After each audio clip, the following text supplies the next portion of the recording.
Hey folks, Barry from Grez Guitars here. I'd like to talk to you today a little bit about electronics. I know we're usually talking about wood and fun things like that, but this has been on my mind a little bit lately. I've heard a few other people talking about it in videos and here and there, and it's a topic that I think requires a little more clarification. I hear a lot of explanations that, at least to me, feel incomplete. And when I say incomplete, I mean incomplete in terms of helping you all fully understand a topic versus just spouting little tidbits of information. So the topic du jour is jacks. Your input jack, little 1/4-inch dealy bobs.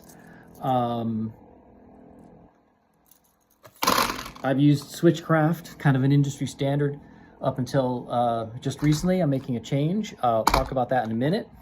But the thing about the 1/4-inch jack, whether it's on a guitar or on your headphones or in your console, doesn't matter if it's a TRS tick ring sleeve or just a mono jack.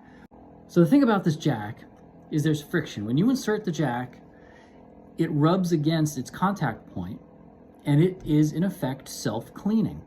Every time you put that jack in and out, that plug in and out, it's cleaning itself. So technically, you don't need a gold-plated connector. So gold is interesting. Gold is not as good a conductor as copper, but we're not really talking about wires here. We're talking about plating.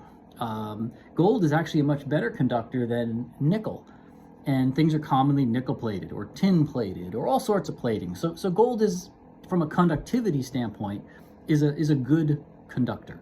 But we don't use it because of how good its conductivity is. We use it because it is an inert material. For all you sciencey people out there who might remember high school chemistry, gold is one of the handful of elements that has a full valence layer. So it doesn't interact with things. And by not interacting with things, that means it doesn't corrode. And if it doesn't corrode, its conductivity is maintained over time. So the problem with a 1/4-inch jack with some random coating on it is if you insert it and then you just leave it for 20 years, there will be corrosion that creeps in around the jack and makes a poorer and poorer connection. So if you're going to have something that you plug in and leave, gold makes sense. It will ensure that that connection is solid for a long period of time. Corrosion won't creep in there, and whatever amount of electricity is flowing through that when you first plugged it in is going to be like that 10 years from now. You might have a noisy jack that's not gold plated, and you take it in and out a few times, and that cleans the jack, and all of a sudden it works again sometimes. And by doing, because it's friction based, and by doing that, you're cleaning off the end of the jack. So because our guitar cables have an element of friction when you insert them, you could, over time, actually wear off gold plating. So I suppose you're paying for something that will wear away. Gold plating, again, really makes sense when it's going to be plugged in and just stay there.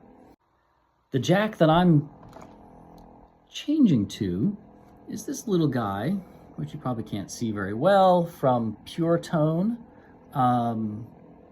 It's interesting because it has a pair of contacts at the tip and a pair of contacts at the sleeve. So there are more connection points. That does increase the insertion force required to use this. So at first it might feel a little stiff. I don't think that's a problem necessarily, just it might feel a little different. But having twice as many connection points really is maybe more about reliability than anything else. If you do have a slightly dirty connection or a dirty jack or plug, it's going to be less likely to cause problems if you have twice as many connections. Now the manufacturer makes some claims, I think, about the tone of this jack improving your instrument, and I suppose this is where marketing copy gets interesting, because if you have a good connection versus a dirty old funky connection, then sure, it's going to sound better, it's going to work better. But if you have a clean Switchcraft jack and a clean one of these, I don't think there's any tone difference, right? I think the quality of the connection is sufficient in either case. But again, I think a very, very small cost penalty to using this. I don't even know what that is. Maybe it costs me $1 more or $2 more. But if it's a little bit more reliable, that's really cool. It also is a slightly smaller diameter, so it fits into tight spaces a little better. I think that's probably really handy. What else do I want to tell you about the simple little jack? Maybe that's it. Grez out. Be good. Take it easy. See ya.